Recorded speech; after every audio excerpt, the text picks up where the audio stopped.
എന്തൊക്കെയുണ്ടോ വിശേഷങ്ങൾ? സുഖല്ലേ? യെസ് എല്ലാവർക്കും സുഖാണെന്ന് വിചാരിക്കുന്നു. ഓക്കെ, നമ്മുടെ ICT മോഡൽ എക്സാം ഇന്ന് മുതൽ സ്റ്റാർട്ട് ചെയ്യാണ് അല്ലെ. ഇന്നും നാളെയും മറ്റന്നാളൊക്കെ ആയിട്ട് ഒരുപാട് കുട്ടികൾ എന്ത് ചെയ്യാണ്, മോഡൽ പരീക്ഷ എഴുതാൻ പോവുകയാണ്. ഈ മോഡൽ പരീക്ഷയ്ക്ക് നിങ്ങൾ പ്രധാനമായിട്ടും ശ്രദ്ധിക്കേണ്ട ഒരു കാര്യം തിയറി എക്സാം ആണ് അല്ലെ.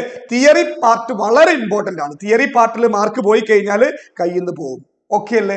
അപ്പൊ അത് റിക്കവർ ചെയ്യാൻ വേണ്ടിയിട്ട് നമ്മൾ എന്ത് ചെയ്യാണ്, കുറച്ച് തിയറി ക്വസ്റ്റ്യൻസ്, കുറച്ചൊന്നുമില്ല, ഒരു 100ഓളം അല്ലെ തിയറി ക്വസ്റ്റ്യൻസ് നമ്മൾ എന്ത് ചെയ്യാൻ പോവാണ്. അപ്പൊ നിങ്ങൾ റെഡിയാണല്ലോ എല്ലാവരും സെറ്റ് അല്ലേ? യെസ്. അപ്പൊ നമ്മുടെ 10 ചാപ്റ്ററുകളിലെ പ്രധാനപ്പെട്ട തിയറി ക്വസ്റ്റ്യൻസ് നമ്മൾ എന്ത് ചെയ്യാൻ പോവാണ്, ഡിസ്കസ് ചെയ്യാൻ പോവാണ് കേട്ടോ.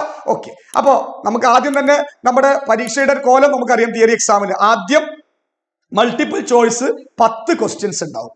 ഓരോ ചോദ്യങ്ങൾക്കും 1/2 മാർക്ക് വീതം, അങ്ങനെ ടോട്ടൽ 5 മാർക്ക്. പിന്നെ മൾട്ടിപ്പിൾ ചോയ്സ് കഴിഞ്ഞ് കഴിഞ്ഞാൽ വെരി ഷോർട്ട് ആൻസർ ക്വസ്റ്റ്യൻ ആണ്. അതിൽ 5 ചോദ്യങ്ങൾ ഉണ്ടാവും. ഈ 5 ചോദ്യങ്ങൾക്ക് ഓരോന്നിനും ഓരോ മാർക്ക് വീതം, അങ്ങനെ 5 മാർക്ക് അല്ലെ.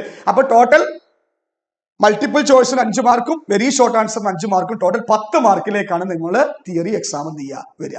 അപ്പൊ അത് കൃത്യമായിട്ട് നിങ്ങൾക്ക് ബോധ്യം വേണം. അപ്പൊ അതിന് സെറ്റായി റെഡി ആയിട്ട് മാത്രമേ നിങ്ങൾ എന്ത് ചെയ്യാൻ പാടുള്ളൂ, പരീക്ഷയ്ക്ക് പോകാൻ പാടുള്ളൂ. മോഡൽ എക്സാം ചെയ്ത് കഴിഞ്ഞാൽ നിങ്ങൾക്ക് ഏകദേശം ഒരു ധാരണ കിട്ടും. അപ്പൊ നിങ്ങൾ നിർബന്ധമായിട്ടും തിയറി ക്വസ്റ്റ്യൻസ് ഒറ്റൊന്നും വിടാതെ നിങ്ങൾ പഠിച്ചെടുത്തതിന് ശേഷം മാത്രമേ പരീക്ഷയ്ക്ക് എന്ത് ചെയ്യാൻ പോകാൻ പാടുള്ളൂ കേട്ടോ. അപ്പൊ മാത്രമല്ല, നിങ്ങൾക്ക് കൃത്യമായിട്ട് തിയറി ക്വസ്റ്റ്യൻസ് നിങ്ങൾക്ക് പ്രാക്ടീസ് ചെയ്യണമെങ്കിൽ നിങ്ങൾക്ക് നമ്മുടെ ആപ്പ് ഡൗൺലോഡ് ചെയ്യുക. ഏതാണ് ആപ്പ്? എഡ്യൂപോർട്ടിന്റെ നമ്മുടെ സ്വന്തം ആപ്പ് അല്ലെ. ആ ആപ്പ് ഡൗൺലോഡ് ചെയ്യുക. പ്ലേ സ്റ്റോറിൽ കയറി കഴിഞ്ഞാൽ നിങ്ങൾക്ക് ഡൗൺലോഡ് ചെയ്യാൻ പറ്റും. ആപ്പ് സ്റ്റോറിൽ കയറി കഴിഞ്ഞാൽ നിങ്ങൾക്ക് ഡൗൺലോഡ് ചെയ്യാൻ പറ്റും. ഡൗൺലോഡ് ചെയ്തിട്ട് നിങ്ങൾ IT സെക്ഷനിൽ കയറിയിട്ട് ITയുടെ പ്രീവിയസ് ഇയർ വന്നിട്ടുള്ള എല്ലാ തിയറി ക്വസ്റ്റ്യൻസും നിങ്ങൾക്ക് എന്ത് ചെയ്യാം, പ്രാക്ടീസ് ചെയ്ത് നിങ്ങൾക്ക് എന്ത് ചെയ്യാൻ പറ്റും, ഒരു നിലയിലെത്താൻ പറ്റും. എന്നിട്ട് ഉഷാറായിട്ട് നിങ്ങൾക്ക് പരീക്ഷകളിൽ പോവാ, സെറ്റ് ആക്കിയിട്ട് എന്ത് ചെയ്യാം, മുന്നോട്ട് പോവാം. അപ്പൊ അതിന്റെ ഭാഗമായിട്ട് ഒരു 100ഓളം ചോദ്യങ്ങൾ ഞാനിവിടെ നിങ്ങളെ പരിചയപ്പെടുത്തുന്നുണ്ട്. റെഡിയായി സെറ്റായി എല്ലാവരും എന്ത് ചെയ്യുക, മുന്നിലേക്ക് വരിക. ഓക്കെ അല്ലേ? സെറ്റ് അല്ലേ? അപ്പൊ നമ്മൾ ആദ്യത്തെ ചോദ്യം തുടങ്ങാം. SLC ICT theory questions. Ready, let's go. The world of designing, first പാഠം അല്ലെ, first chapter the world of designing എന്ന് പറയുന്ന ചാപ്റ്ററിലെ ആദ്യത്തെ ചോദ്യത്തിലേക്ക് പോവാം. റെഡി അല്ലേ? നോക്ക്, ശ്രദ്ധിച്ചോ. Which of the following picture is suitable to be included in a poster created in Inkscape software without losing its clarity? അതായത് ഇങ്ക്സ്കേപ്പിൽ തയ്യാറാക്കിയ പോസ്റ്ററിലേക്ക് ഒരു ചിത്രം ഉൾപ്പെടുത്തണം. വലുതാക്കിയാൽ വ്യക്തത കുറയാത്ത ചിത്രമായിരിക്കണം. ചുവടെ നൽകിയിരിക്കുന്നവയിൽ ഏത് ചിത്രമാണ് അനുയോജ്യം? അതായത് വലുതാക്കി കഴിഞ്ഞാൽ ഇങ്ക്സ്കേപ്പിലേക്ക് നമ്മളൊരു ചിത്രം കൊണ്ടുവരികയാണ് എഡിറ്റ് ചെയ്യാൻ വേണ്ടിയിട്ട്. അപ്പോ വലുതാക്കി കഴിഞ്ഞാൽ ക്ലാരിറ്റി പോവാത്തൊരു ചിത്രമായിരിക്കണം. അത് ഏതാ നോക്കാം. ഇമേജ് JPG എന്ന് പറയുന്ന ചിത്രമാണ് പറഞ്ഞത്, അത് ഒരിക്കലുമല്ല.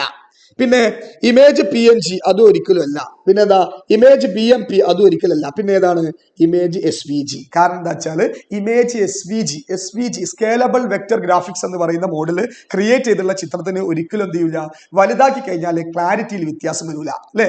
ഓക്കെ, അപ്പൊ അത് മറക്കരുത്.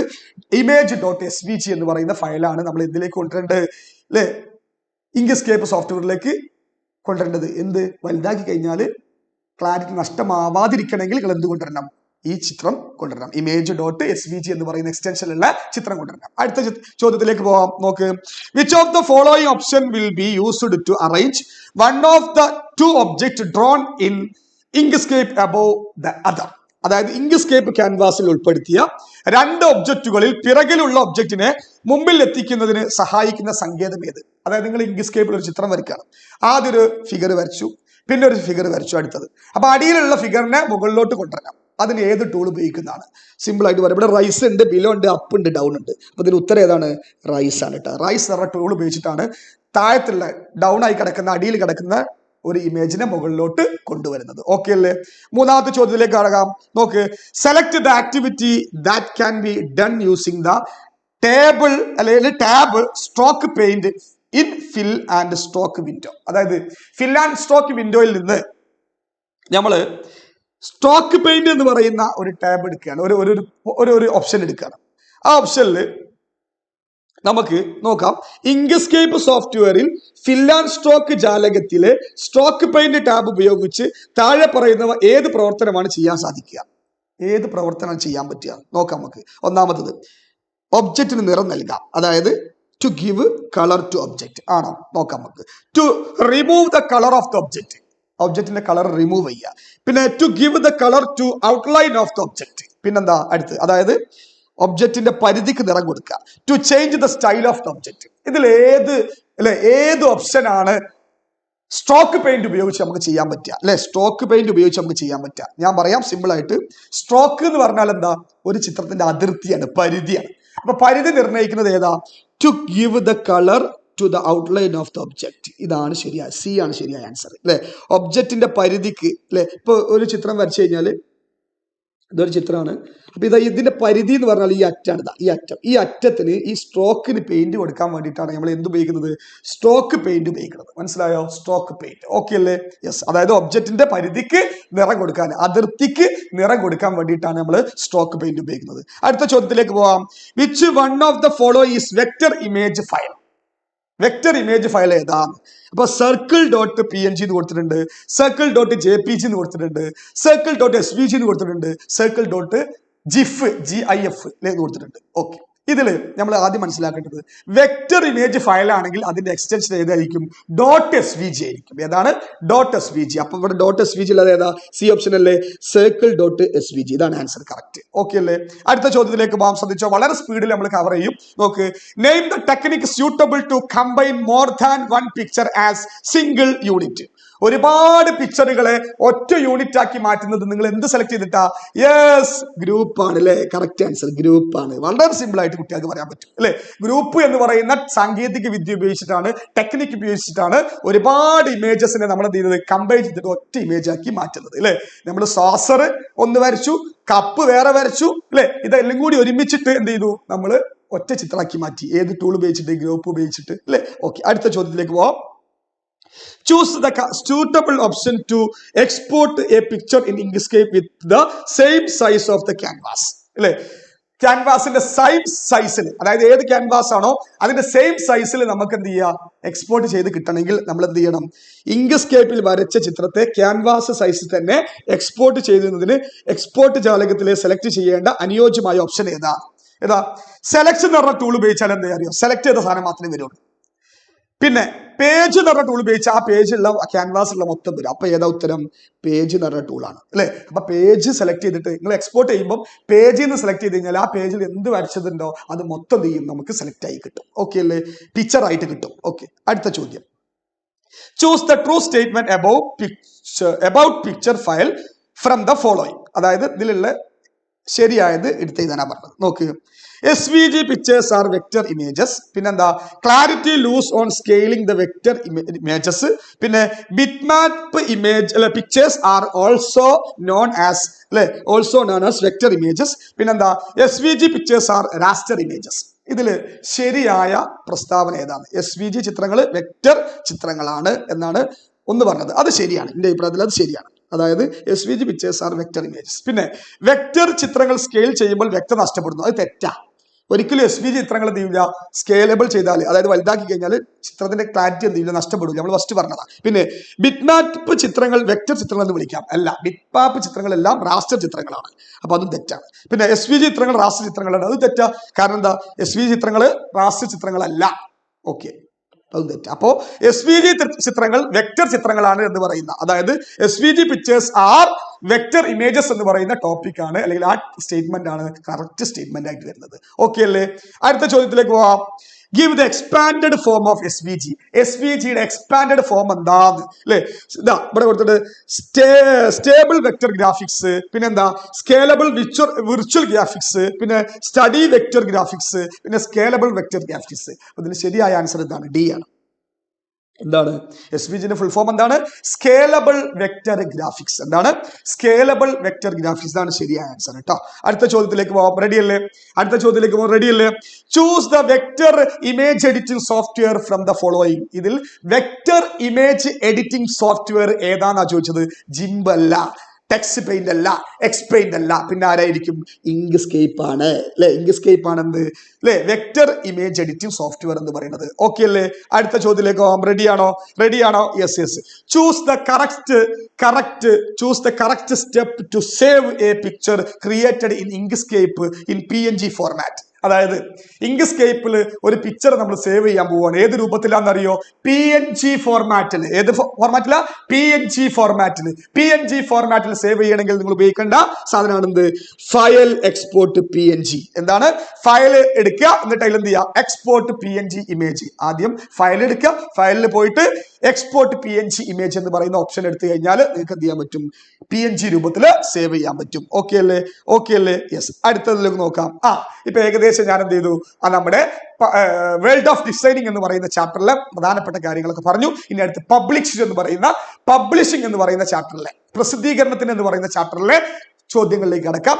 ഇതിൽ പ്രധാനമായിട്ട് ഡിസ്കസ് ചെയ്യുന്നത് ഏത് സോഫ്റ്റ്വെയർ? ലിബർ ഓഫീസ് റൈറ്റർ ആണ് അല്ലെ? ഏതാണ്? ലിബർ ഓഫീസ് റൈറ്റർ ആണ് നമ്മൾ ഡിസ്കസ് ചെയ്യാൻ പോകുന്നത്. റെഡിയാണോ? ശ്രദ്ധിച്ചോ, ചോദ്യത്തിലേക്ക് പോവാം. എന്താണ് ചോദ്യം? Which of the following technique is suitable to copy the text or object of given format another LibreOffice Writer? അല്ലെ, അതായത് ഒരു സാധനത്തിന്റെ അതേ കോപ്പി മറ്റേനും കൊടുക്കണമെങ്കിൽ ലിബർ ഓഫീസ് റൈറ്ററിൽ എടുക്കുന്ന ടൂൾ എന്താണ്? ഇപ്പൊ എക്സാമ്പിൾ പറയുകയാണെങ്കിൽ ഒരു ശീർഷകത്തിന് ഒരു ചുവന്ന നിറം കൊടുത്തു, അതേ കളറ് ബാക്കിയുള്ള ശീർഷകത്തിനൊക്കെ വരണമെങ്കിൽ നമ്മൾ ഏത് ടൂൾ ഉപയോഗിക്കും? അതാണ് മെയിൽ മെർജ് ആണോ, ഫിൽട്ടർ ആണോ, അല്ലെ ഇൻഡെക്സ് ഫോർമാറ്റിംഗ് ആണോ, ക്ലോൺ ഫോർമാറ്റിംഗ് ആണോ? സിമ്പിൾ ആയിട്ട് പറയാം, ഏതാണ്? Clone formatting. ക്ലോൺ എന്ന് പറഞ്ഞാൽ എന്താ? കോപ്പി എടുക്കുക എന്നല്ലേ? ക്ലോൺ ഫോർമാറ്റിംഗ് ആണ്. ഓക്കെ, ശരി. അടുത്ത ചോദ്യം നോക്ക്. ഓക്കെ, മലയാളം മീഡിയം ആണ്, മലയാളത്തിലാണ് പറയുന്നത്. അപ്പൊ ഇംഗ്ലീഷ് ഞാൻ എന്ത് ചെയ്യും? അതിന്റെ കൂടെ അങ്ങനെ പറഞ്ഞു പോകും. അപ്പം മനസ്സിലാക്കുക കേട്ടോ. ഒരു ടെക്സ്റ്റ് ഡോക്യുമെന്റിൽ പേജും ഉള്ളടക്കവും മനോഹരമായി ക്രമീകരിച്ച് പ്രിന്റ് ചെയ്യുന്നതിനായി തയ്യാറാക്കുന്ന പ്രവർത്തനത്തെ പൊതുവെ എന്ത് പേരിലാണ് അറിയപ്പെടുക? എന്താണ്? ഒരു ടെക്സ്റ്റ് ഡോക്യുമെന്റിൽ പേജ് ഉള്ളടക്കം കൊടുത്തിട്ട് പേജ് അതേപോലെ അതിന്റെ എന്താണ് ഇൻഡെക്സ് ഒക്കെ കൊടുത്തിട്ട് മനോഹരമായി ക്രമീകരിച്ച് ഉഷാറായിട്ട് പ്രിന്റ് ചെയ്യുന്നതിനായി തയ്യാറാക്കുന്ന പ്രവർത്തനത്തെ, പ്രിന്റ് ചെയ്യാൻ വേണ്ടി തയ്യാറാക്കുന്ന ഈ ആക്ടിവിറ്റിക്ക് എന്താ പറയാന്ന്? ഡെസ്ക് ടോപ്പ് പബ്ലിഷിംഗ് ആണോ, കമ്പ്യൂട്ടർ പ്രിന്റിംഗ് ആണോ, ലേസർ പ്രിന്റിംഗ് ടെക്നോളജി ആണോ, മാർക്കപ്പ് സാങ്കേതിക വിദ്യ ആണോ, അല്ലെങ്കിൽ മാർക്കപ്പ് ടെക്നോളജി ആണോ? അതിന്റെ ഉത്തരം എന്താണ്? ഡെസ്ക് ടോപ്പ് പബ്ലിഷിംഗ് ആണ്. എന്താണ് ഉത്തരം? ഡെസ്ക് ടോപ്പ് പബ്ലിഷിംഗ് ആണ് അല്ലെ? ഡെസ്ക് ടോപ്പ് പബ്ലിഷിംഗ് എന്ന് പറഞ്ഞാൽ എന്താണ്? കൃത്യമായിട്ട് ഒരു ടെക്സ്റ്റിനെ മനോഹരമാക്കിയിട്ട് അല്ലെ, അതായത് അതിന്റെ പേജും അതിന്റെ ഉള്ളടക്കം ഇൻഡെക്സ് ഒക്കെ സെറ്റ് ആക്കിയിട്ട് അതിനെ പുറത്തെടുക്കുന്നതിനാണ് എന്ത് വിളിക്കുക? ഡെസ്ക് ടോപ്പ് പബ്ലിഷിംഗ് എന്ന് പറയാം. ഓക്കെ, അടുത്ത ടോപ്പിക്കിലേക്ക് പോവാം. Write the features in word processes used to define the words and heading in a document. അപ്പോ write the features in word processor used to define the words as headings in the document. അതായത് നമ്മൾ ഒരു document, ഇപ്പൊ ഒരുപാട് document ഉണ്ട്, അതിൽ ഓരോ heading ഉണ്ടാവും. ആ ഹെഡിങ്ങിനെ വളരെ ഹെഡിങ് ഫോർമാറ്റിലേക്ക് കൊണ്ടുവരണമെങ്കിൽ, ഇപ്പോൾ വെറുതെ അങ്ങനെ ടെക്സ്റ്റ് ആയിട്ട് എഴുതിയാൽ പോരാ, അതിനെ ഹെഡിങ് ഫോർമാറ്റിലേക്ക് കൊണ്ടുവരണമെങ്കിൽ ഏത് ടൂളാണ് ലിബർ ഓഫീസ് റൈറ്ററിൽ നമ്മൾ ഉപയോഗിക്കുക എന്നാണ്. ഇപ്പൊ ഇതിൽ ഏതാണ്? ഇവിടെ കൊടുത്തിട്ടുണ്ട് അപ്ലൈ സ്റ്റൈൽ ബോക്സ് ഉണ്ട്, പിന്നെ അതേപോലെ പാരഗ്രാഫ് ഫോർമാറ്റിംഗ് ഉണ്ട്, പിന്നെ അപ്ലൈ ഫിൽട്ടർ ഉണ്ട്, പിന്നെ പേജ് ഫോർമാറ്റിംഗ് ഉണ്ട്. അപ്പോൾ നമ്മളൊരു പേജിൽ ഒരുപാട് ടെക്സ്റ്റുകൾ എഴുതിയിട്ടുണ്ടെങ്കിൽ അതിലൊരു സ്പെഷ്യൽ ടെക്സ്റ്റിനെ ഹെഡിങ് ഫോർമാറ്റിലേക്ക് കൊണ്ടുവരണമെങ്കിൽ നമ്മൾ ഉപയോഗിക്കുന്ന ടൂളാണ് അപ്ലൈ സ്റ്റൈൽ ബോക്സ്. ഏതാണ്? അപ്ലൈ സ്റ്റൈൽ ബോക്സ് എന്ന് പറയുന്ന ടൂളാണ് കൊണ്ടുവരുന്നത്. അപ്ലൈ സ്റ്റൈൽ ബോക്സ് എന്ന് പറയുന്ന ടൂൾ ഉപയോഗിച്ചിട്ടാണ് ഒരു ഹെഡിങ്ങിനെ നമ്മൾ എന്ത് ചെയ്തത്? പ്രത്യേകിച്ചായിട്ട് മെൻഷൻ ചെയ്യുന്നത്. ഓക്കെ അല്ലേ? അടുത്തത്, yes. Libre Office writer software തയ്യാറാക്കുന്ന ഒരു ഡോക്യുമെന്റിൽ ഉള്ളടക്ക പട്ടിക ഉൾപ്പെടുത്തുന്നതിനായി ചില പദങ്ങൾ ശീർഷകങ്ങളായി നിർവചിക്കണം. ഇതിന് ഉപയോഗിക്കുന്ന സാങ്കേതിക വിദ്യ ഏതാണ്? ഓക്കെ, അതായത് നമ്മൾ ഉള്ളടക്ക പട്ടിക എന്ന് ഉദ്ദേശിക്കുന്നത് ഇൻഡെക്സ് ടേബിൾ. ഏതാണ്? ഇൻഡെക്സ് ടേബിൾ ആട്ടോ. ഇൻഡെക്സ് ടേബിൾ ഉണ്ടാക്കണമെങ്കിൽ നമ്മൾ ആദ്യം അതിന്റെ ശീർഷകം, അതിന്റെ ഹെഡിങ്ങിനൊക്കെ നമ്മളൊരു ഫോർമാറ്റ് കൊടുക്കണം. ആ ഫോർമാറ്റ് എന്താ? ക്ലോൺ ഫോർമാറ്റ് ആണോ, ഫിൽട്ടർ ഫോർമാറ്റ് ആണോ, മെയിൽ മെർജ് ഫോർമാറ്റ് ആണോ? ഇതൊന്നും അല്ല, ഇതൊക്കെ തെറ്റാണ്. പിന്നെ ഏതാണ്? സ്റ്റൈൽ ഫോർമാറ്റാണ്. അപ്പോൾ ആദ്യം നമ്മൾ എല്ലാ ഹെഡിങ്ങിനും സ്റ്റൈൽ ഫോർമാറ്റ് കൊടുത്തതിന് ശേഷം മാത്രമേ ഇൻഡെക്സ് ടേബിൾ നമുക്ക് എന്ത് ചെയ്യാൻ പറ്റുള്ളൂ? കൊണ്ടുവരാൻ പറ്റുള്ളൂ. അല്ലാതെ നമ്മൾ ഇൻഡെക്സ് ടേബിൾ കൊടുത്തു കഴിഞ്ഞാൽ ആ ഇൻഡെക്സ് ടേബിൾ എന്ത് ചെയ്യൂല? വരൂല എന്നുള്ള കാര്യം മനസ്സിലാക്കുക കേട്ടോ. അപ്പോൾ എല്ലാ ശീർഷകത്തിനും എല്ലാ ഹെഡിങ്ങിനും എന്ത് കൊടുക്കണം? സ്റ്റൈൽ ഫോർമാറ്റ് കൊടുത്താലേ അതിന് കൃത്യമായിട്ട് ഇൻഡെക്സ് ടേബിൾ വരുള്ളൂ. Okay, yes. അടുത്തത്, which among the following is file prepared in word processor? Word പ്രോസസ്സറിൽ ഉണ്ടാക്കുന്ന ഫയലിന്റെ ഫയൽ നാമം എങ്ങനെയായിരിക്കും? അതായത് വേർഡ് പ്രോസസ്സർ എന്നാൽ ലിബർ ഓഫീസ് റൈറ്റർ ഒരു വേർഡ് പ്രോസസ്സറാണ്. അതിലുണ്ടാക്കുന്ന ഫയലിന് എങ്ങനത്തെ എക്സ്റ്റൻഷൻ ആയിരിക്കും ഉണ്ടാകുക എന്ന്. സർട്ടിഫിക്കറ്റ് ഡോട്ട് ODS ആണോ, സർട്ടിഫിക്കറ്റ് ഡോട്ട് ODT ആണോ, സർട്ടിഫിക്കറ്റ് ഡോട്ട് ODP ആണോ, സർട്ടിഫിക്കറ്റ് ഡോട്ട് ODG ആണോ? അതിന് ഉത്തരം എന്താണ്? സർട്ടിഫിക്കറ്റ് ഡോട്ട് ODT ആണ്. ഏതാണ്? സർട്ടിഫിക്കറ്റ് ഡോട്ട് ODT എന്ന് പറയുന്ന എക്സ്റ്റൻഷൻ ആയിരിക്കും ഒരു ലിബർ ഓഫീസ് റൈറ്ററിൽ ഉണ്ടാക്കുന്ന ഫയലിൽ ഉണ്ടാകുക. ഓക്കെ അല്ലേ? യെസ്. ഇനി അടുത്തത്, ഒരു ഡോക്യുമെന്റിലെ ചില ഭാഗങ്ങൾ നൽകിയിട്ടുള്ള ഫോർമാറ്റുകൾ അതേപടി മറ്റു സമാന ഭാഗങ്ങളിൽ പകർത്താൻ ലിബർ ഓഫീസ് റൈറ്ററിൽ ഉപയോഗിക്കുന്ന സാങ്കേതിക വിദ്യ ഏതാണ്? ഒരു ഡോക്യുമെന്റിലെ ചില ഭാഗങ്ങൾ നൽകിയിട്ടുള്ള ഫോർമാറ്റുകൾ അതേപടി മറ്റു സമാന ഭാഗങ്ങൾ പകർത്താൻ എന്ത് ചെയ്യണം എന്നാണ്. മെയിൽ മെർജ് ആണോ, അല്ലെ ഡെസ്ക്ടോപ്പ് പബ്ലിഷിംഗ് ആണോ, ഇൻഡെക്സ് ഫോർമാറ്റിംഗ് ആണോ, ക്ലോൺ ഫോർമാറ്റിംഗ് ആണോ? ഞാൻ ഓൾറെഡി നേരത്തെ പറഞ്ഞല്ലേ, ഒന്നിന് കിട്ടിയ അതേ സ്വഭാവം മറ്റിന് കൊടുക്കാൻ എന്ത് ചെയ്താൽ മതി Libre Office റൈറ്ററിൽ? Yes, clone formatting എടുത്താൽ മതി. ഇതാണ് ക്ലോൺ ഫോർമാറ്റിംഗ്. ക്ലോൺ ഫോർമാറ്റിംഗ് എടുത്താൽ മതി. ക്ലോൺ ഫോർമാറ്റിംഗ് എടുത്താൽ എന്ത് ചെയ്യും?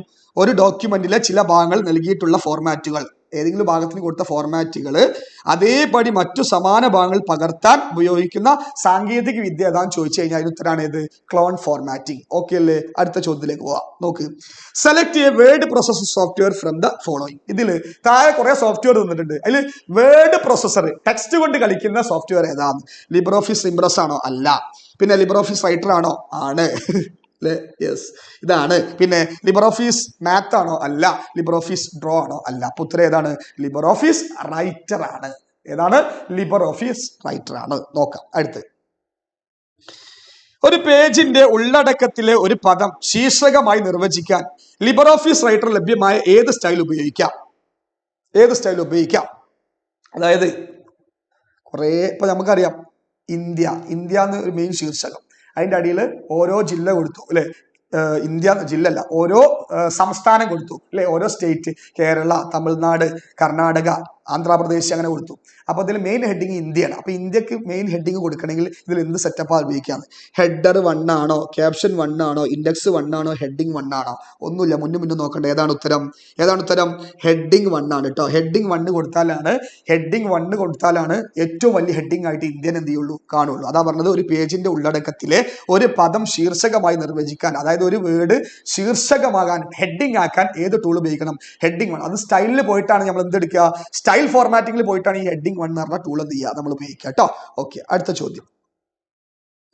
It is decided to include the name and addresses of receptions 1 by 1 from a table to make separate letters in word processor.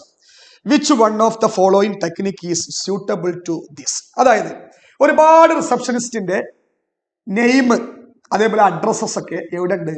ഒരു ഡാറ്റാബേസിലുണ്ട്. ആ ഡാറ്റാബേസിൽ നിന്നും ഒരു ലെറ്ററിലേക്ക് ആ പേരുകൾ എന്ത് ചെയ്യണം? കൊണ്ടുവരണം, അഡ്രസ്സസ് കൊണ്ടുവരണം. അതായത് ഡാറ്റാബേസിലാണ് നമ്മുടെ റിസപ്ഷൻസിന്റെ ഡാറ്റ ഉള്ളത്. ആ ഡാറ്റ നേരെ ഒടുക്ക് കൊണ്ടുവരണം? ഒരു ലെറ്ററിലേക്ക് കൊണ്ടുവരണം. കാരണം ആ ലെറ്റർ ആർക്ക് കൊടുക്കാനുള്ളതാണ്?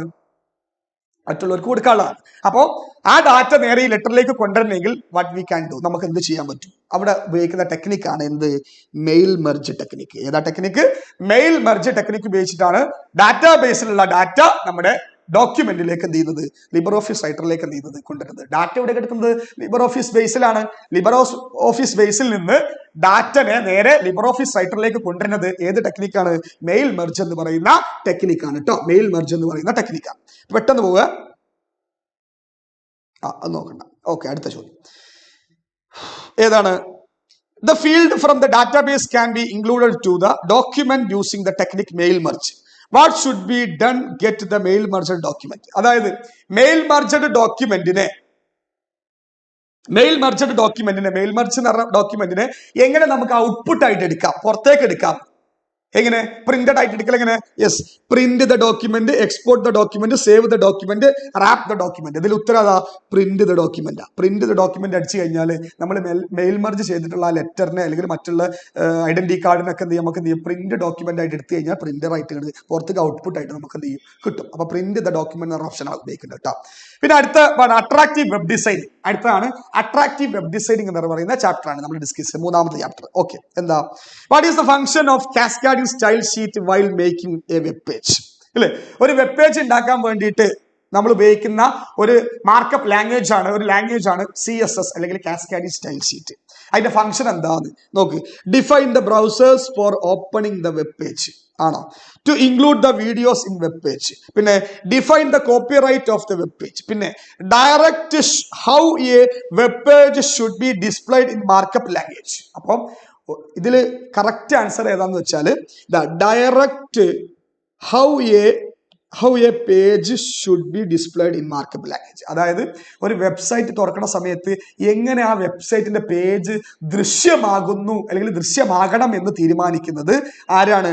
കാസ്കാഡിംഗ് സ്റ്റൈൽ ഷീറ്റ് ആണ്, അതായത് CSS ആണ്. അപ്പൊ ഇതാണ് ഇതിന്റെ കറക്റ്റ് ആൻസർ കേട്ടോ. ഓക്കെ, അടുത്ത ചോദ്യം. താഴെ കൊടുത്തിരിക്കുന്നവയിൽ വെബ് പേജിന്റെ സ്റ്റൈൽ ആയി നിർവചിക്കാവുന്നത് ഏതൊക്കെയാണ്? വെബ് പേജിന്റെ സ്റ്റൈലായിട്ട് എന്താ? ശബ്ദം, ചലച്ചിത്രം തുടങ്ങിയവ. അപ്പൊ തെറ്റാ. പിന്നെ നിറം, അക്ഷരങ്ങളുടെ വലിപ്പം, അതായത് കളറ്, പിന്നെ ഫോണ്ട് സൈസ്, അത് വേണമെങ്കിൽ എന്ത് ചെയ്യാം, നമുക്ക് കൊടുക്കാം. അപ്പൊ അത് ശരിയാ. പട്ടികകള്, ഗ്രാഫുകള്, അതൊന്നും പറ്റൂല. പിന്നെ വാക്കുകൾ, ചിത്രങ്ങൾ, അതൊന്നും പറ്റൂല. അപ്പൊ എന്താ? നിറം, അതേപോലെ അക്ഷരങ്ങളുടെ വലിപ്പം, അതായത് താഴെ കൊടുത്തിരിക്കുന്നവയിൽ വെബ് പേജിന്റെ സ്റ്റൈലായിട്ട് നിർവചിക്കാവുന്നത് ഏതാന്നാ ചോദിച്ചത്. അത് ഏതൊക്കെയാണ്? ഒന്ന് വെബ് പേജിന്റെ കളർ കൊടുക്കാം, പിന്നെന്താ? അക്ഷരങ്ങളുടെ വലിപ്പം, അതായത് ഫോണ്ട് സൈസും നമുക്ക് കൊടുക്കാം. ഓക്കെ, ഇനി അടുത്തതാണ് കേട്ടോ.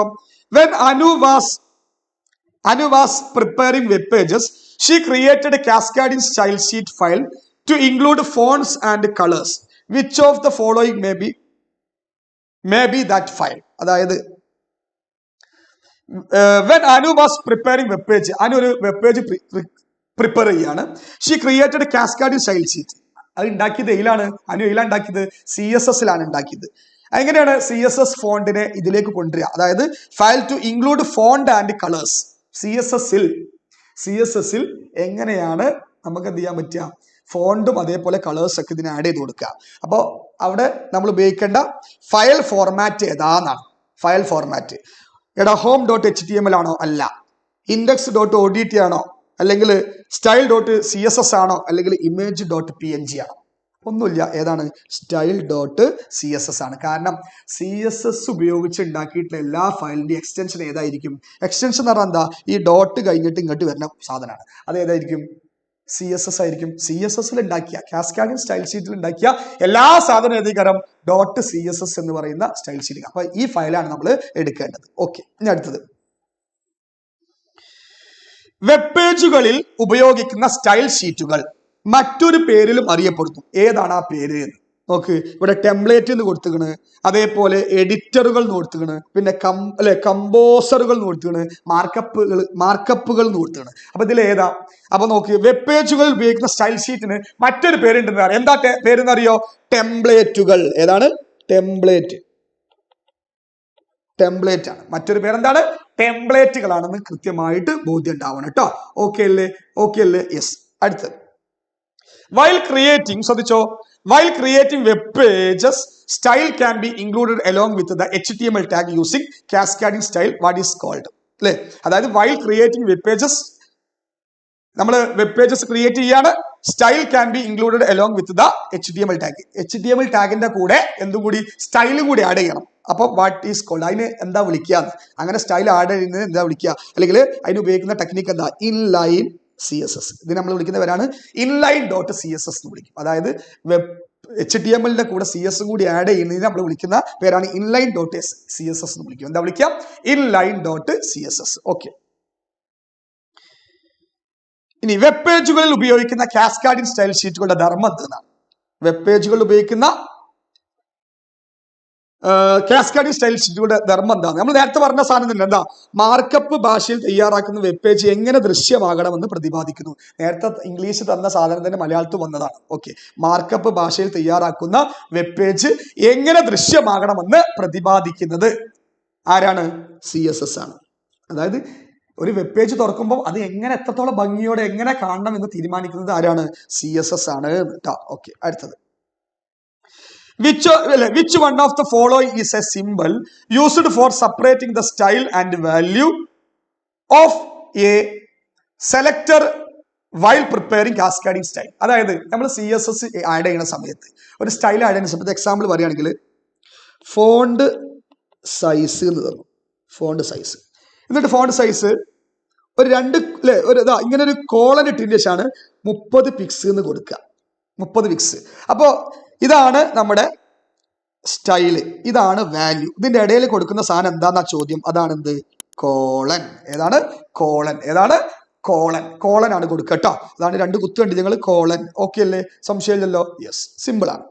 പിന്നെ വെബ് പേജുകളിൽ ഉപയോഗിക്കുന്ന സ്റ്റൈൽ ഷീറ്റ് ഫയലിന്റെ എക്സ്റ്റൻഷൻ താഴെ കൊടുത്തിട്ടുള്ളതിൽ ഏതായിരിക്കും? ഏടാ സ്റ്റൈൽ ഷീറ്റിന്റെ എക്സ്റ്റൻഷൻ എപ്പോഴും ഏതീകാരം? CSS അല്ലേ? .css ഉണ്ടാവും. എന്താണ്? .css എന്നായിരിക്കും, അല്ലാതെ .html. അത് HTML ആണ്. പിന്നെ CSS എന്ന് പറഞ്ഞാൽ .css എന്ന് പറഞ്ഞാൽ അവിടെ സ്റ്റൈൽ ഷീറ്റ് ഉപയോഗിച്ചിട്ടുണ്ടെന്ന് അർത്ഥം. അതായത് CSS എന്ന് പറഞ്ഞാൽ എന്താ? കാസ്കാഡിങ് സ്റ്റൈൽ ഷീറ്റ് ഉപയോഗിച്ചിട്ടുണ്ടെങ്കിൽ അവിടെ .css എന്നാണ് പറയുക. ഓക്കെ. ഇനി while using cascading style in web page, ഒരു വെബ് പേജിൽ കാസ്കാഡിംഗ് സ്റ്റൈൽ ഷീറ്റ് നിങ്ങൾ ഉപയോഗിക്കുകയാണെങ്കിൽ which of the following attribute is used to define font name? Font name കൊടുക്കാൻ വേണ്ടി നിങ്ങൾ ഉപയോഗിക്കേണ്ട ആട്രിബ്യൂട്ട്സ് ഏതാണ്? സിമ്പിൾ ആയിട്ട് പറയുകയാണെങ്കിൽ ഏതാ? ഫോണ്ട് ഫാമിലിയാണ്. ഏതാണ്? ഫോണ്ട് ഫാമിലി ആണ്. അല്ല ഫോണ്ടും ഫോണ്ട് നെയിമും ഫോണ്ട് പ്രോപ്പർട്ടി ഒന്നും അല്ല ഉപയോഗിക്കേണ്ടത്. ഏതാണ്? ഫോണ്ട് ഫാമിലിയാണ് എന്ത് കൊടുക്കേണ്ടത്?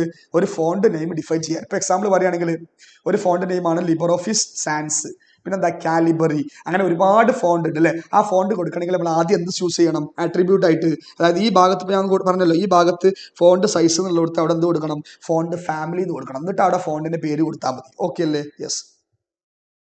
ഇനി വെബ് പേജ് നിർമ്മിക്കുമ്പോൾ ടാഗിന്റെ പേര് തന്നെ കാസ്കാഡിംഗ് സ്റ്റൈൽ തയ്യാറാക്കാൻ ഉപയോഗിക്കുന്നത് എന്ത് പേരിൽ അറിയപ്പെടുന്നു എന്നാണ്. അതായത് വെബ് പേജ് നിർമ്മിക്കുമ്പോൾ അവിടെ ടാഗ് ഉണ്ടാവില്ല, ആ ടാഗിന്റെ പേര് തന്നെ കൊടുക്കണം. എന്തിന്? സ്റ്റൈലിന് കൊടുക്കണമെങ്കിൽ അവിടെ നമ്മൾ ഉപയോഗിക്കുന്ന ടെക്നിക്ക് ഏതാണ്? അതിനാണ് നമ്മൾ എലമെന്റ് സെലക്ടർ എന്ന് പറയുന്നത്. എന്താണ്? Element selector. എന്താണ്? വെബ് പേജ് നിർമ്മിക്കുമ്പോൾ ടാഗിന്റെ പേര് തന്നെ കാസ്കാഡിംഗ് സ്റ്റൈൽ തയ്യാറാക്കുമ്പോൾ ഉപയോഗിക്കുന്നത് എന്ത് പേരിൽ അറിയപ്പെടുന്നു എന്ന് ചോദിച്ചു കഴിഞ്ഞാൽ എലമെന്റ് സെക്ടർ എന്ന് പറയുന്ന പേരിലാണ് അറിയപ്പെടുക. എന്താണ്? Element sector. ഓക്കെ. ഇനി A cascading style sheet file was prepared and saved in A folder for the school little Kites unit to add to the website prepared by Anusha. Find the style sheet file from the file of this folder. അതായത് കുട്ടികൾ ഒരു little കൈറ്റ്സിന്റെ ഒരു style sheet file ഉണ്ടാക്കിയിട്ടുണ്ട്, ഒരു folder ഉണ്ടാക്കി വെച്ചിട്ടുണ്ട്. അപ്പോൾ ആ ഫോൾഡറിൽ നിന്ന് അനുഷയ്ക്ക് ഒരു വെബ്സൈറ്റ് ഉണ്ടാക്കണം. അപ്പൊ ആ ഫോൾഡറിൽ നിന്ന് CSS കാസ്കാഡിംഗ് സ്റ്റൈൽ ഷീറ്റ് ഉപയോഗിച്ച് ഉണ്ടാക്കിയ ഫയൽ മാത്രം കിട്ടണം. അപ്പോൾ അതെങ്ങനെ മനസ്സിലാവുക? എക്സ്റ്റൻഷനിലേക്ക് നോക്കിയാൽ മതി. .html അത് CSSന്റെ ഫയലാണോ? അല്ല. .png അത് CSSന്റെ ഫയലാണോ? അല്ല. .odt അത് CSSന്റെ ഫയലാണോ? അല്ല. .css അതെന്തിന്റെ ഫയലാണ്? CSSന്റെ ഫയലാണ്, സ്റ്റൈൽ ഷീറ്റിന്റെ ഫയലാണ്. അപ്പോൾ ലിറ്റിൽ കൈറ്റ്സ് CSS എന്ന് പറയുന്ന ഫയൽ ഫോൾഡറിൽ നിന്ന് അനുഷ എടുത്താൽ മതി. എയിലേക്ക് ആഡ് ചെയ്യാൻ, വെബ്സൈറ്റിലേക്ക് ആഡ് ചെയ്യാൻ വേണ്ടിയിട്ട്. ഓക്കെ. ഇനി നമ്മൾ അടുത്ത് പറയാൻ പോകുന്നത് പൈത്തൺ ഗ്രാഫിക്സ് എന്ന് പറയുന്ന പാഠഭാഗത്തു നിന്നാണ്. എവിടുന്നാണ്? പൈത്തൺ ഗ്രാഫിക്സ് എന്ന് പറയുന്ന പാഠഭാഗത്തു നിന്നാണ് നമ്മൾ ഡിസ്കസ് ചെയ്യുന്നത്. നോക്കാം. Which of the following is very first instruction of the Python graphics? Python graphics എഴുതുമ്പോൾ ആദ്യം എഴുതുന്ന ഇൻസ്ട്രക്ഷൻ എന്താ? From the turtle import star.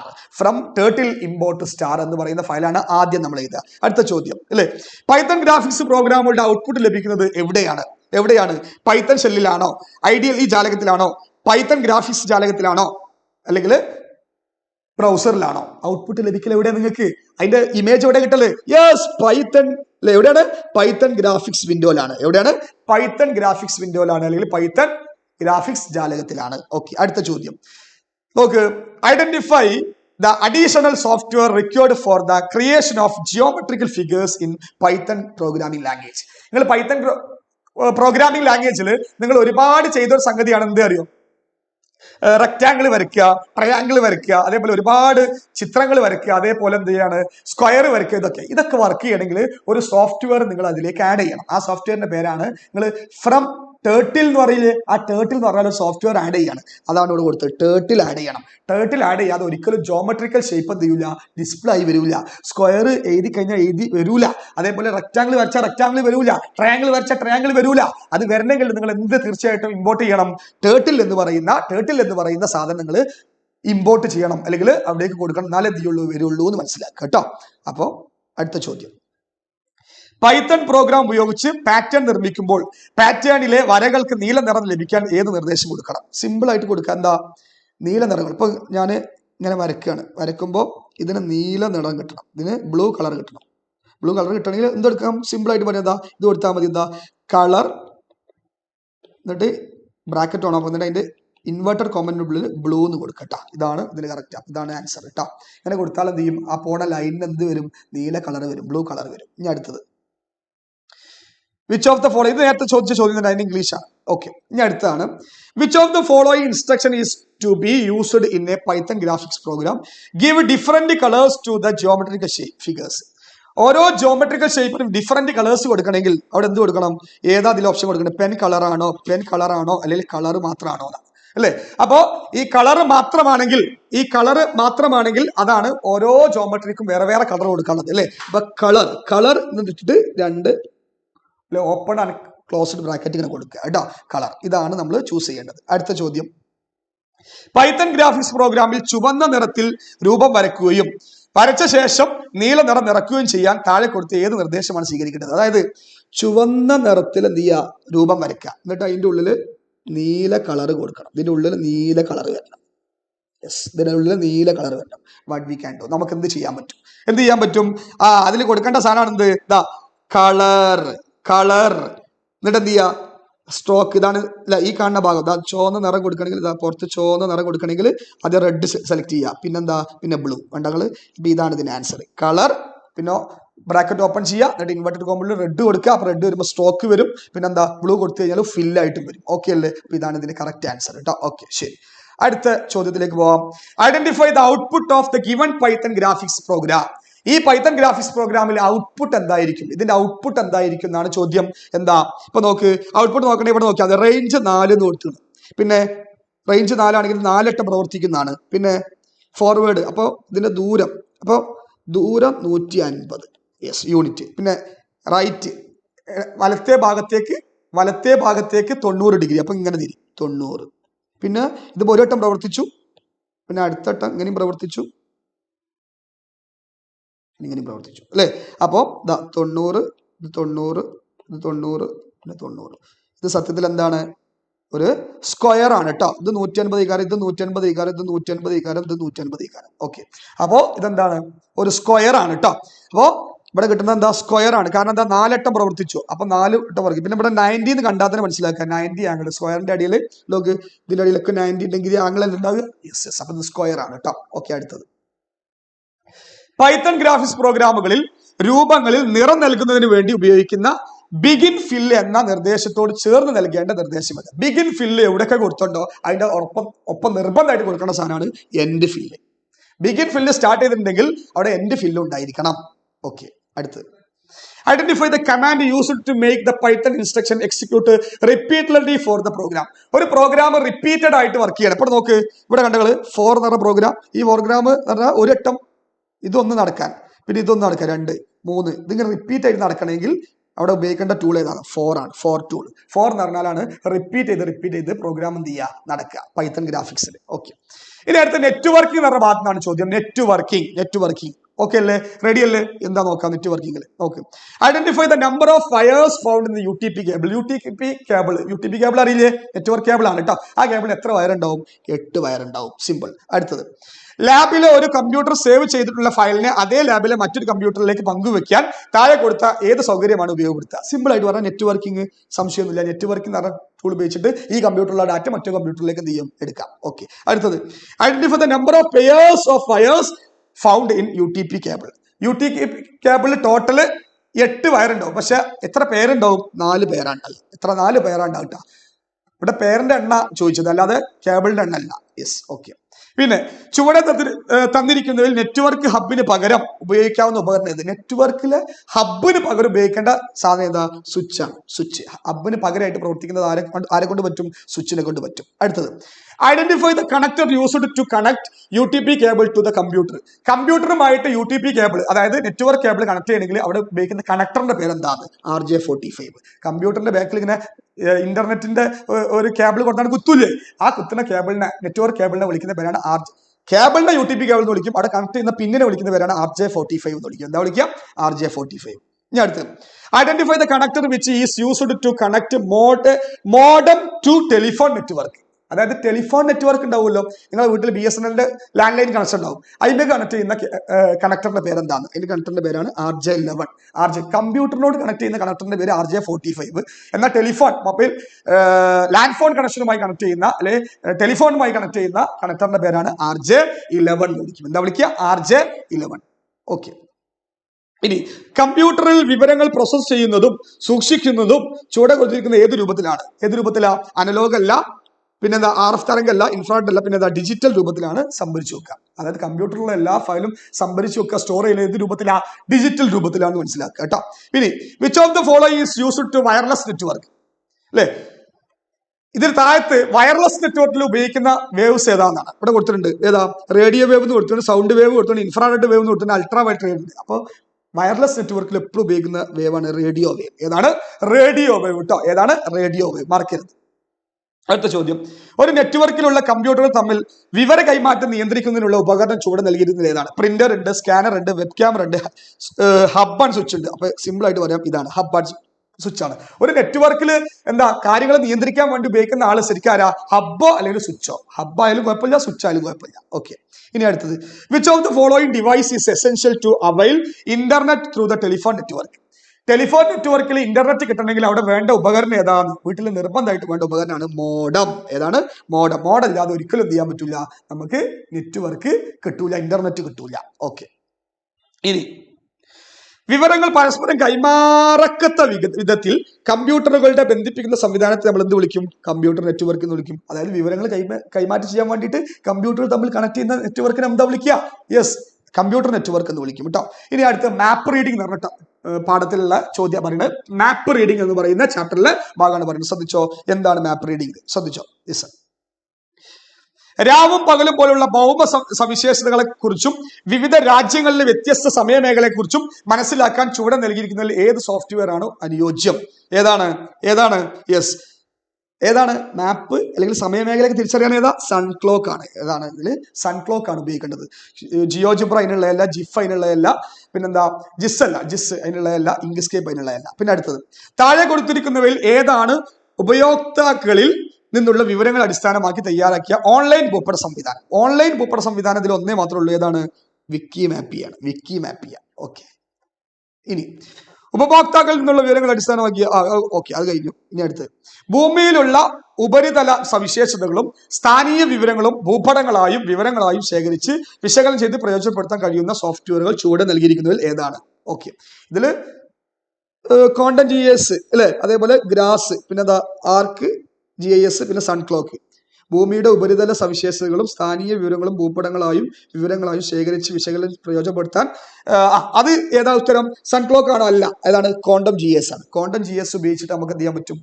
Quantum QGIS അവസാനം അത് ഉപയോഗിച്ചിട്ട് നമുക്ക് മാപ്പ് വരയ്ക്കാൻ പറ്റും. ആ മാപ്പിൽ ഓരോന്നും കിണർ ആഡ് ചെയ്യാൻ പറ്റും, സമുദ്രങ്ങൾ അതായത് റിവർ ആഡ് ചെയ്യാൻ പറ്റും, അങ്ങനെ ഒരുപാട് സാധനങ്ങൾ ആഡ് ചെയ്യാൻ പറ്റുന്നത് വിശകലനം നടത്താനും പറ്റും. ഏതാണ്? Quantum GIS.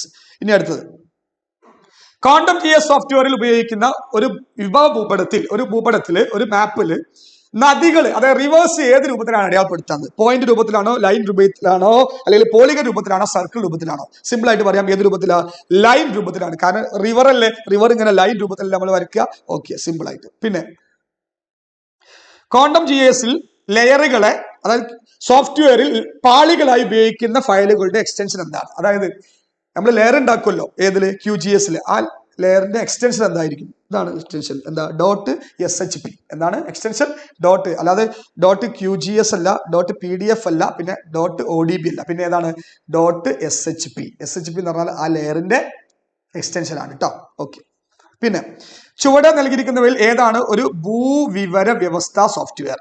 അതായത് ജിയോഗ്രഫിക്കൽ ഇൻഫർമേഷൻ സിസ്റ്റം അല്ലെ, GIS. അത് ഏതാണെന്ന്? അതാണ് സിമ്പിൾ ആയിട്ട് ക്വാണ്ടം GIS. ജിയോജിബ്ര, ഇങ്ക്സ്കേപ്പും പൈത്തൺ ഒന്നല്ല. പിന്നെ ഏതാണ്? ക്വാണ്ടം GIS ആണ് കേട്ടോ. ഓക്കെ. അപ്പോൾ ഏകദേശം എന്താണ് നമ്മുടെ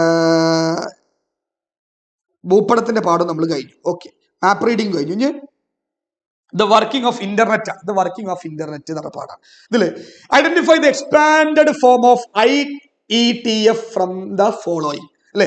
IETFന്റെ ഫുൾ ഫോം എന്താണ്? സിമ്പിൾ ആയിട്ട് പറയാം, internet engineering task force. Internet engineering task force അല്ലെ. അടുത്ത ചോദ്യം, which system interchange web addresses to the IP address. അതായത് നമ്മൾ ഗൂഗിളിൽ എന്തെങ്കിലും ഒന്ന് സെർച്ച് ചെയ്തു, ഇന്ത്യ സെർച്ച് ചെയ്തു, ആ ഇന്ത്യയുടെ IP അഡ്രസ്സിലേക്ക് മാറ്റുന്നത് ആരാണ്?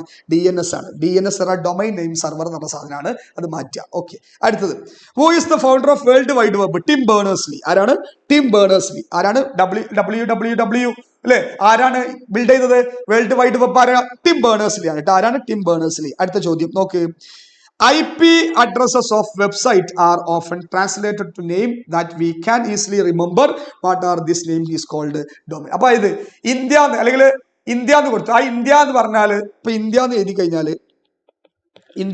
അതിന് കൃത്യമായ ഒരു IP അഡ്രസ് ഉണ്ടാവും. അതായത് 165.161.1.1 ഇങ്ങനെ കൊടുത്തു കേട്ടോ. അപ്പോ ഇത് നമുക്ക് ഓർമ്മിച്ചെടുക്കാൻ പ്രയാസമല്ലേ? അപ്പൊ ഈ IP അഡ്രസ് നേരെ ഇന്ത്യ എന്ന് മാറ്റുന്ന സിസ്റ്റം ഉണ്ടല്ലോ, അപ്പൊ നമ്മൾ ഇന്ത്യ ടൈപ്പ് ചെയ്താൽ മതി, നമ്മൾ ഈ IP അഡ്രസ് ടൈപ്പ് ചെയ്യണ്ട. അപ്പോൾ ഇന്ത്യ എന്ന് മാറ്റുന്ന സിസ്റ്റത്തിന് അങ്ങനെ കൊടുക്കുന്നതിന്, അതായത് ഈ IP അഡ്രസ്സിന് ഇന്ത്യ എന്ന് പേര് കൊടുക്കുന്ന ആ സിസ്റ്റത്തിനാണ് നമ്മൾ ഡൊമൈൻ നെയിം എന്ന് പറയുക. എന്താ പറയുക? Domain name. അപ്പൊ എല്ലാ വെബ്സൈറ്റിനും ഒരു IP അഡ്രസ് ഉണ്ടാവും. അപ്പൊ നമ്മൾ IP അഡ്രസ് ആണോ വെബ്സൈറ്റിന് അടിച്ചു കൊടുക്കുക? ഇപ്പോ ഫേസ്ബുക്ക് നിന്ന് അടിച്ചു കൊടുക്കുക, ഗൂഗിളിൽ ഫേസ്ബുക്ക് എന്ന് അടിക്കുമ്പോൾ നമ്മൾ ഈ IP അഡ്രസ് ആണ് അയച്ചു കൊടുക്കുക? അല്ല, ഫേസ്ബുക്ക് എന്നാണ് ടൈപ്പ് ചെയ്ത് അടിക്കുക. അപ്പൊ ഫേസ്ബുക്കിന് കറസ്പോണ്ടിങ് ആയ IP അഡ്രസ് ഉണ്ടാവും കേട്ടോ. അപ്പോ അങ്ങനെ ഇതിന് ഈ ഇന്ത്യ എഴുതണീനാണ് എന്ത് പറയാ? ഡൊമൈൻ നെയിം ആക്കി എന്ന് പറയുന്നത്. ശ്രദ്ധിച്ചോ. ഇനി അടുത്തത്, which of the follow is technique used to make online transaction more secure?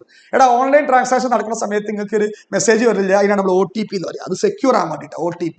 Okay, yes. ഇനി അടുത്താണ്, which one from the following is an application protocol four transferring resources on the internet? ഇന്റർനെറ്റിൽ ഡാറ്റകൾ transfer ചെയ്യാൻ വേണ്ടിയിട്ട് ഉപയോഗിക്കുന്ന protocol ഏതാണ്? ചുവടെ കൊടുത്തിരിക്കുന്നതിൽ ഏത് protocol ഉപയോഗിച്ചാണ് വേൾഡ് വൈഡ് വെബ് പ്രവർത്തിക്കുന്നത് വെച്ചാൽ HTTP ആണ്. ഹൈപ്പർ ടെക്സ്റ്റ് ട്രാൻസ്ഫർ പ്രോട്ടോകോൾ എന്ന് പറഞ്ഞ പ്രോട്ടോകോൾ ഉപയോഗിച്ചിട്ടാണ് എന്ത് ചെയ്യുന്നത്? ഇത് പ്രവർത്തിക്കുന്നത്. ഓക്കെ അല്ലേ? യെസ്. ഇനി അടുത്തത്, in which name are the programs for searching data from internet known as? ഇന്റർനെറ്റിൽ നമ്മൾ ഡാറ്റ സെർച്ച് ചെയ്ത് എന്ത് ഉപയോഗിച്ചിട്ടാ? ഗൂഗിൾ എന്ന് പറഞ്ഞാൽ ഗൂഗിളിൽ ഒരു സെർച്ച് എഞ്ചിൻ ഉണ്ടാവില്ലേ? ആ എഞ്ചിനിൽ പോയിട്ടുള്ള സെർച്ച് പോർട്ടൽ, അതാണ് സെർച്ച് എഞ്ചിൻ അല്ലേ? അങ്ങനെ ഓരോന്നിനും സെർച്ച് എഞ്ചിൻ ഉണ്ട് അല്ലേ? അപ്പൊ ആ സെർച്ച് എഞ്ചിനിൽ പോയിട്ടാണ് നമ്മൾ എന്ത് ചെയ്യുക? സെർച്ച് ചെയ്യുക. ഓക്കെ. ഇനി, in each content in the website has its own web address അല്ലേ? Which one below is called? ഈ വെബ് അഡ്രസ്സിനെ നമ്മൾ അടിച്ചു കൊടുക്കുന്ന ആ പോർഷനെ അവിടെ ഏരിയക്ക് നമ്മൾ പേര് വിളിക്കുക. എന്താണെന്നറിയോ? URL, യൂണിവേഴ്സൽ റിസോഴ്സ് ലൊക്കേറ്റർ എന്നാ വിളിക്കാം. അപ്പോ യൂണിഫോം റിസോഴ്സ് ലൊക്കേറ്റർ എന്ന് വിളിക്കും. ഇനി വെബ്സൈറ്റുകളുമായി ബന്ധപ്പെട്ട URL എന്ന പേരിന്റെ പൂർണ്ണനാമം എന്താ? URLന്റെ ഫുൾ ഫോം എന്താ? യൂണിഫോം റിസോഴ്സ് ലൊക്കേഷൻ ഉണ്ട്, യൂണിഫോം റിസോഴ്സ് ലൊക്കേറ്റർ എന്നുണ്ട്, യൂണിഫൈഡ് റിസോഴ്സ് ലൊക്കേറ്റർ. അപ്പോൾ യൂണിഫോം റിസോഴ്സ് ലൊക്കേറ്റർ എന്ന് വിളിക്കാം നമുക്ക്. യെസ്, എന്താണ്? Uniform resource locator. ഇനി HTML ഫയലുകളെ ഇന്റർനെറ്റിലൂടെ കൈമാറ്റം ചെയ്യാനുള്ള പ്രോട്ടോകോൾ ഏതാ? HTML ഫയലുകൾ ട്രാൻസ്ഫർ ചെയ്യാനുള്ള പ്രോട്ടോകോൾ എന്താ? HTTP ആണ്. ഹൈപ്പർ ടെക്സ്റ്റ് ട്രാൻസ്ഫർ പ്രോട്ടോകോൾ ആണ്. ഓക്കെ അല്ലേ? അപ്പോൾ ഇത്തരം കാര്യങ്ങൾ നമ്മൾ എന്ത് ചെയ്തു? ഡിസ്കസ് ചെയ്തു കേട്ടോ. അപ്പോൾ ഏകദേശം നമുക്ക് സമയമില്ല, നമ്മൾ ഒരുപാട് പോർഷൻസ് നമ്മൾ എന്ത് ചെയ്തു? ഒരുപാട് ചാപ്റ്ററുകൾ നമ്മൾ എന്ത് ചെയ്തു? ഡിസ്കസ് ചെയ്തു. ഓക്കെ അല്ലേ? സംശയമില്ലല്ലോ. ഏകദേശം 78ഓളം ചോദ്യങ്ങൾ നമ്മൾ ചെയ്തു. ഓക്കെ, ബാക്കി നമുക്ക് അടുത്ത വീഡിയോയിൽ കാണാം. Thank you.